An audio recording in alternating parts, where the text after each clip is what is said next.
Welcome along to another edition of the J1 League GOALZONE Show, filled to the brim with all the goals from round 14. The weekend brought about a clash between last season's champions and current league leaders at the Nissan Stadium. Nagoya played host to an informed Kashima, Kobe headed east for a date with Shonan, and Sagan Tosu finally back in action after missing out on the last 4 rounds. They hosted Yokohama FC. At the Atsubetsu Stadium, and Consadole Sapporo had hit a patchy run of form recently, winless in their last 5. Visiting Hiroshima were in the same boat, unable to clinch 3 points in any of their last 4 outings. Shazad Haq with your commentary.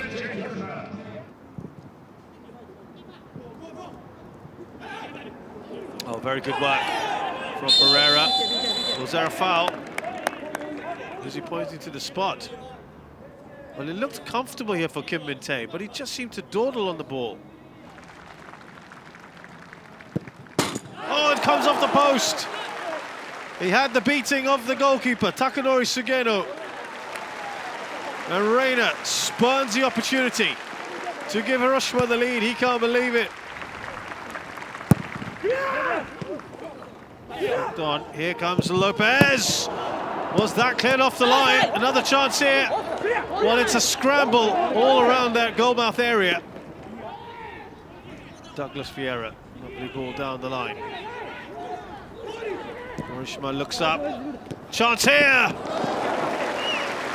Leandro Pereira's header.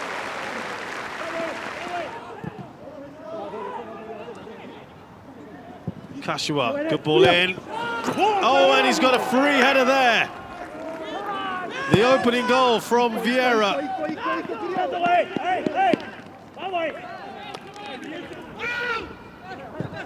Here's Kawabe. Into Leandro. Snapshot from him. Almost toe-poked that, didn't he? Just scrambled across Sugeno. Really good ball in. Quick thinking from the Brazilian.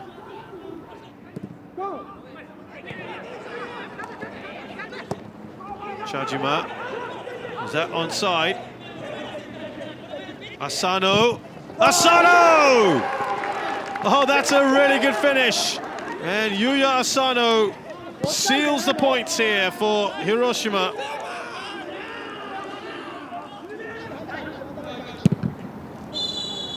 All that is academic because that man there scored the opening goal.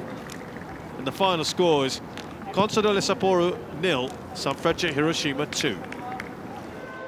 In Yokohama for the Kanagawa derby, and the Marinos were in a good run of form as they faced a tough fixture against Frontale, who'd been scoring at will.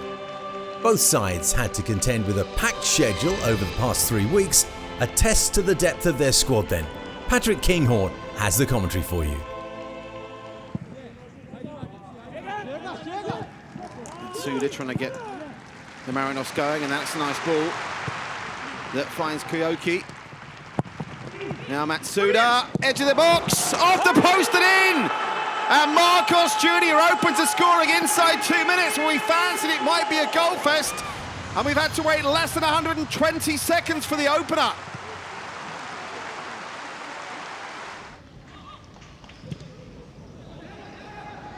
Maitoma, who's through on goal. Maitoma for 1-1! Kairi Maitoma levels it up. To an extent, it's been coming. And on the balance of play, the one man, Kairi Maitoma. Maitoma might get this back and even more space this time. Maitoma has given plenty of time for the first time. Cross, Leandro's kept it in. Can they punish them here? Great backheader from Leandro, and the shot comes cross. Ends up going out for a throw. Well, I thought Ianaga was going for goal there, but it's skidded across Gianamano. Perfect position for a left footer. Into the wall, deflected, and well watched by Jung Sung Rong. Flag's going to stay down here. He came in from an onside position. Hatate's waiting for this, but it's pinched off his toes. And it's Ianaga that has got the goal that the first 2 minutes of the second half has seen coming.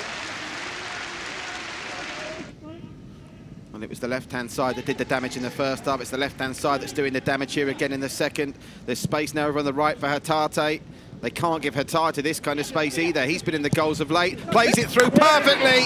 And Kairo Maitoma has his second. Frontale have their third. And I think we're at the stage where you can stick a fork in this one, folks. It's done already, surely. Here's Saito. Oh, nice play by Saito. Play it in nicely. Oh, this is dream stuff. Yu Kobayashi. Flag is up, it won't count. Well, such a shame because it was beautiful to watch, but the flag's up. It's Yu Kobayashi. The replay will tell us how close it was, and there wasn't too much protestations there. Lovely work from Saito.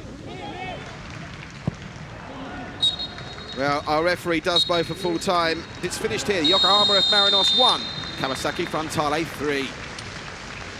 Over in Shizuoka, and 16th place Shimizu would be put to the test as they played host to Kashiwa Reysol. The visitors were unlucky to lose 3 points in the last round and wouldn't have a longer featuring in this one. Here's Mark Richmond. Oh, it's a brilliant ball play through, and it's the opening goal. Goya, I did say that he certainly has an eye for goal, and that run that he made then just showed why they have spent the money to get him on loan this year from Gamba Osaka. Toshima running away and peeling off Renato. Look at the space opening up right now for Ataru Isaka. They've dared him to take the shot. Oh my word, what a goal. Ataru Isaka slammed right into the roof of the net. What a strike. Ataru Isaka. Goya, clever ball just swung outside, inviting the run forward of Kitazume, and Goya continues his run forward. Goya has turned it around. The goalkeeper almost squeezing it through the legs of Valdo and into the back of the net. And the last piece of action, Goya, last shout before Isaka decided to let the ball run, which is a very good shout. And here is Isaka in an onside position. Still Ataru Isaka tried to drill it back. Oh, it's going to be a tap-in. It is. No, it's not going to count. I think that Isaka was offside in the first place. That's the reason why the assistant referee Taku Nakano's flag came up in the first place.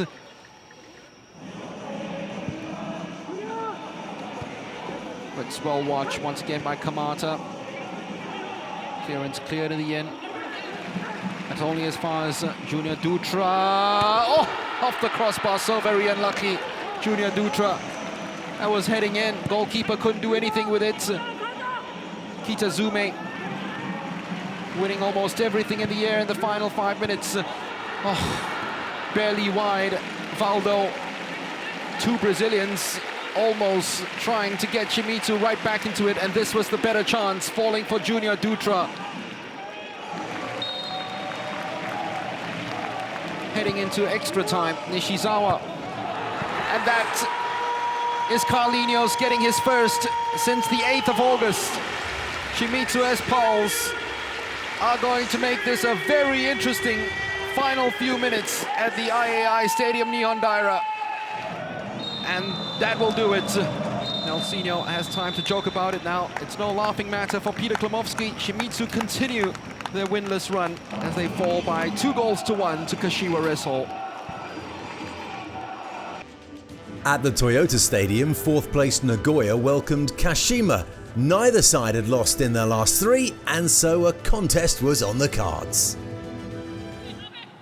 End-to-end stuff in the first minute. Long clearance from the goalkeeper, chested down to Mateus, who holds the ball up for Gabriel Xavier, but this one turned away by Yuya Oki in goal. Just after the quarter-hour mark and Shomadoi picks up the ball, it's 3 against 2 in Kashima's favour. He picks out Everaldo on the right. Ryuji Izumi puts the ball over the line.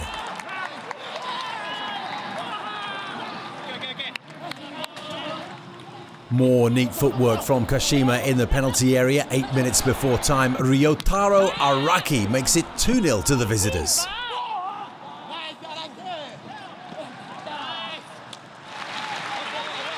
Nagoya came out determined in the second half, looking to pull one back. Yuki Soma's cross from the left-hand side takes a deflection, and as it bobbles up, Sho Inagaki does well to hit that one past the goalkeeper on the volley. just after the hour mark, and Kashima would restore their 2-goal lead. Shonan beats the offside trap, and when the ball falls back to him, he strikes towards goal. Mitch Langerak, keeping goal for Nagoya, really ought to have done better with that. With 10 minutes left, Kashima Antlers were still looking for a fourth. Everaldo striking the post, and Izumi not quite good enough on the follow-up.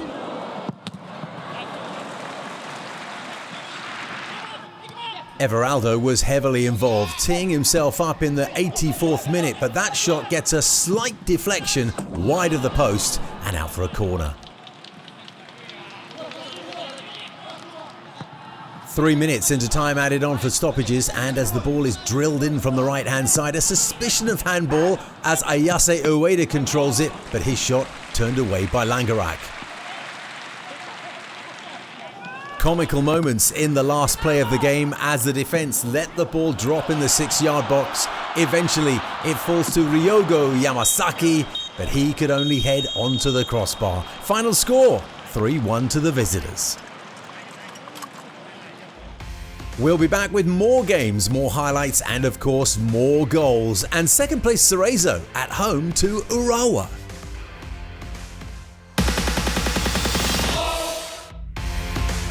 You're watching the J1 League GOALZONE Show. 5 more matches in store as we head first of all northwards to Sendai. Vegalta Sendai took to the pitch to face Gamba Osaka, but both sides had failed to win in their last 3 contests and were in need of some defensive tune-ups.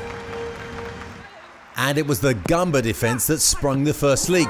Just 4 minutes in, and Alexandre Guedes gets his head direct to the corner ball, and that's 1-0. More hesitant defending, this time at the other end of the field. A crowded box can't deal with Gamba's attack. Yuki Yamamoto gets the ball on the edge of the box, and that's a very clean strike to tie the game up. Gamba would go 2-0 up on the quarter-hour mark, but I'm not sure how much the goal scorer Edemilson knew about it. The ball cannons quickly off Genta Miura's head, and somehow he puts the ball into the far corner. More head tennis 2 minutes later, this time in the Gamba penalty area. Guedes with the final shot, but that one's saved. Same combination on the half-hour mark. As the ball's played in, Guedes this time with a glancing header, but again the goalkeeper equal to it. 6 minutes before half-time, and it's that age-old question of where does the arm start? It looked like Edemilson hit the ball with his shoulder, but the referee disagreed and awards a penalty. Takuma Nishimura focuses on power rather than placement from the spot, and Higashiguchi makes the save. Gamba Osaka looking to make the game safe in the 73rd minute. The ball pops up beautifully for Shu Kurata, who curls that one beyond the extended arm of the goalkeeper. With the points just about tied up, Yosuke Ideguchi made goal difference a key element for Gamba's performance, stealing the ball after he started things from the left-hand side to make the final score 4-1 to the visitors. Cellar dwellers Shonan Bellmare welcomed Vissel Kobe to the fold and were desperate to add a second win to their resume after they'd struggled to snap a 6-game losing streak.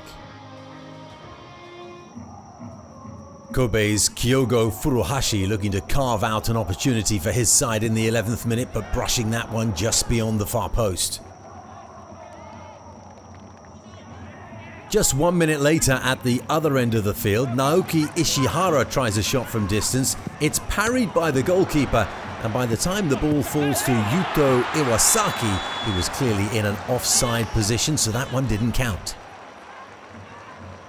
Sergei Sampa trying to break the deadlock from distance 4 minutes before the break. It might have been going off target, but just to be sure, Kosei Tane gets his top hand to the ball. Seconds before the halftime break, Kazunari Ono's header stopped on the line by Gotoko Saki. It comes off the post onto Saki's chest and safely into the arms of the goalkeeper. 2 minutes into the second half, and Kobe's Noriaki Fujimoto surges forward, and that's a stinging shot off the outside of the upright. The first goal arrived 5 minutes into the second half. A left-footed, side-footed cross by Hirokazu Ishihara, and Kazuki Oiwa first to the ball to make it 1-0. But Vissel Kobe weren't standing for that. An immediate reply, Furuhashi playing in Sakai, and that's a really sweet left-footed curling shot to the far post, and we're all tied at 1-1. And with 20 minutes left, a match-saving defensive header from Sho Hiramatsu on the line when the goalkeeper was beaten. This one ends all square. Moving now to the Kyushu Island, third-placed FC Tokyo made a trip to play Oita Trinita, who were winless in 3 matches, and that run seemed unlikely to end. The first meaningful strike on goal didn't come until the 29th minute. Shuto Abe striking from outside the box with his left foot. That took a slight deflection off the defender, but good enough to put Tokyo 1-0 up. And Tokyo looking to make it 2-0 on the stroke of half-time. The first shot charged down. Leandro on the volley just puts that one wide.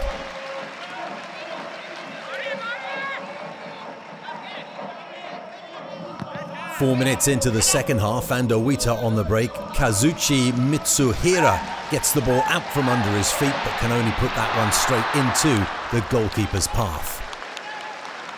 7 minutes later and Adilton plays the ball into Takuya Uchida's path. Saved by the goalkeeper, and Adilton with the overhead effort just wide.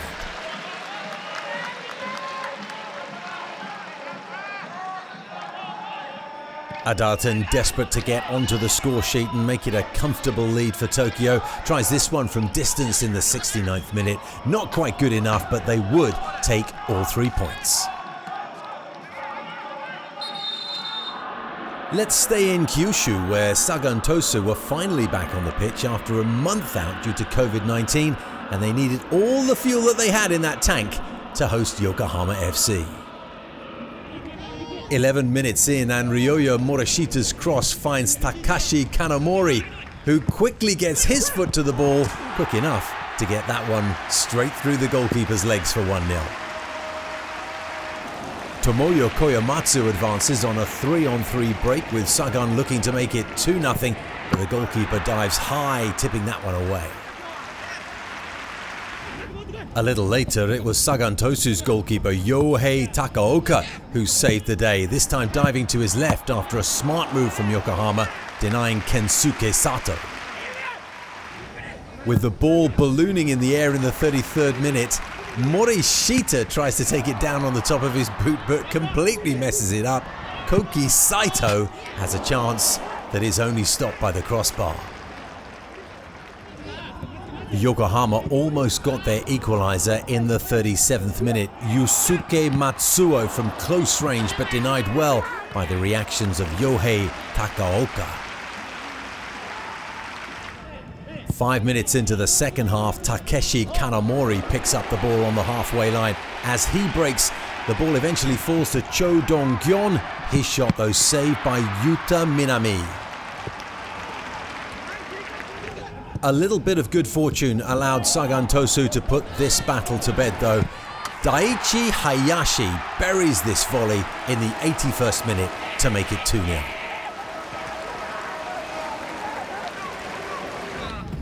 And I'll leave you to enjoy their third goal of the game as Koyamatsu runs fully 3/4 of the pitch to put this one beyond doubt.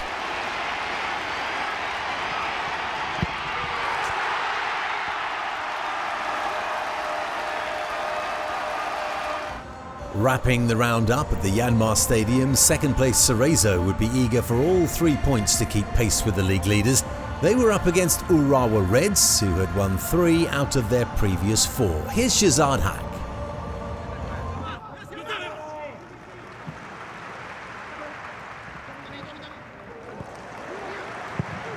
J1 football's a good ball across. No one could get on the end of it.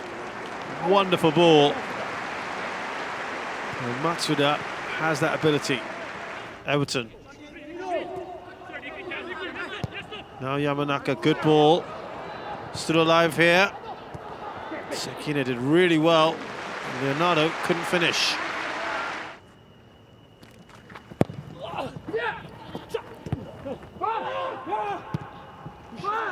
Acrobatic, but not particularly effective from Kakitani.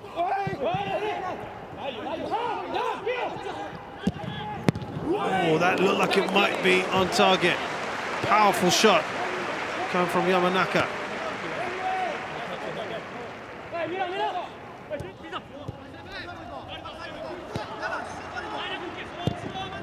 That's a good ball in. Oh, that skips past two players. Most importantly, Leonardo.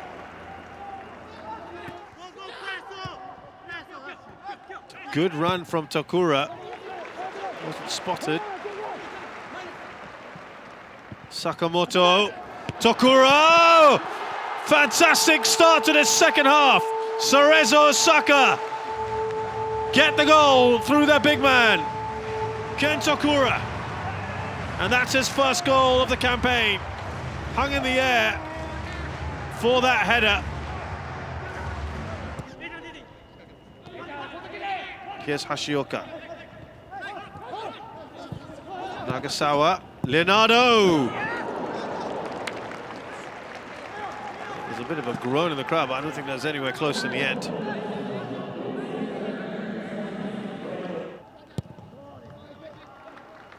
It's also a delightful ball from Fujita up to Sakamoto. Oh, he's done well, Sakamoto, to get past Yamanaka. It's almost an own goal. It is an own goal. I think that's come off Thomas Deng. And now Cerezo can breathe a little easier. But it was all Sakamoto, wasn't it? Left to Yamanaka, all ends up. Just get a better view of that. Or perhaps it was Okuno who got a touch on it.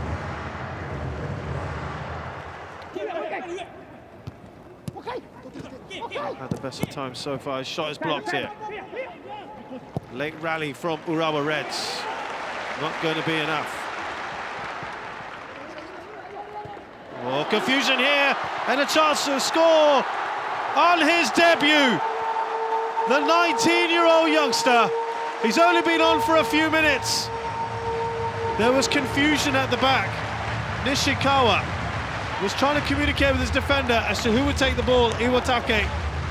And it still required a cool finish. Well, that is a really soft goal to give away. It's academic at this point, but he's so happy.